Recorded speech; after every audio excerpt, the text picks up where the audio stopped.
Hello hello, ici Tania Ezo et je veux te dire bon retour sur le channel Projet Réconciliation.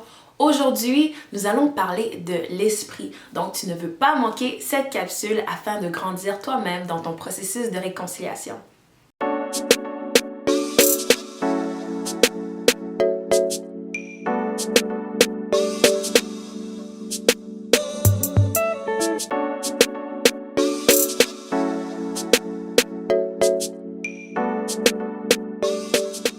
Bienvenue, mon frère, ma sœur, peu importe qui tu es, je veux te dire que tu as ta place dans le projet Réconciliation. C'est un lieu à laquelle tu peux grandir, cheminer, te remettre en question, pleurer, être consolé, confronter tes pensées et tes valeurs et tout cela dans la sécurité d'une atmosphère bienveillante où est-ce que l'amour de Dieu règne.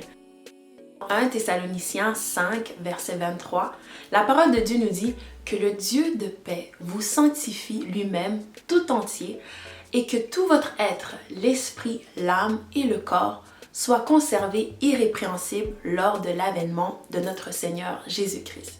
Donc, pour préciser, le désir de Dieu, c'est que nous soyons sanctifiés au niveau de l'esprit, au niveau de l'âme et au niveau du corps.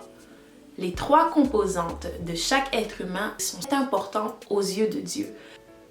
Savais-tu que tu es esprit? Oui. Toi et moi, nous sommes esprits.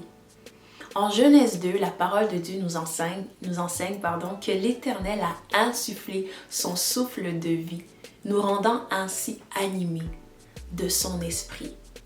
Oui, Dieu est esprit et lorsqu'il a soufflé en nous, il a soufflé sa nature divine en chacun d'entre nous. Par contre, malheureusement, à cause du péché, en Genèse 3, l'être humain est dès sa naissance séparé de l'esprit de Dieu et est conduit par l'esprit du monde.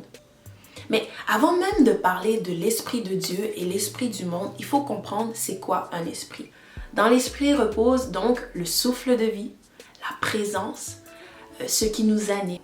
C'est dans l'esprit que repose notre pensée, notre vision, notre système de croyance.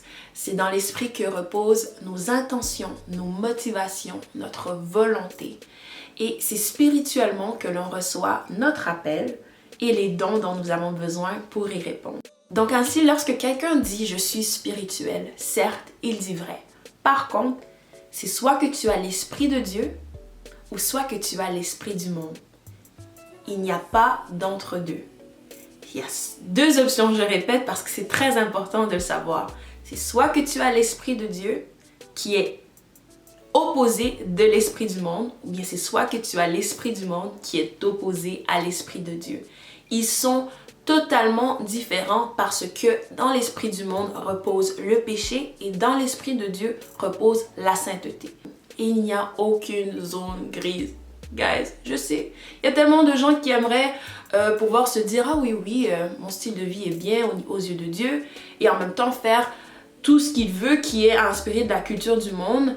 Ça, cette zone grise n'existe pas selon la parole de Dieu. Il est important de le savoir, d'accueillir cette parole-là, cette vérité, afin d'aligner sa vie à ce que Dieu nous demande de faire. Alors, je te laisse avec cette parole.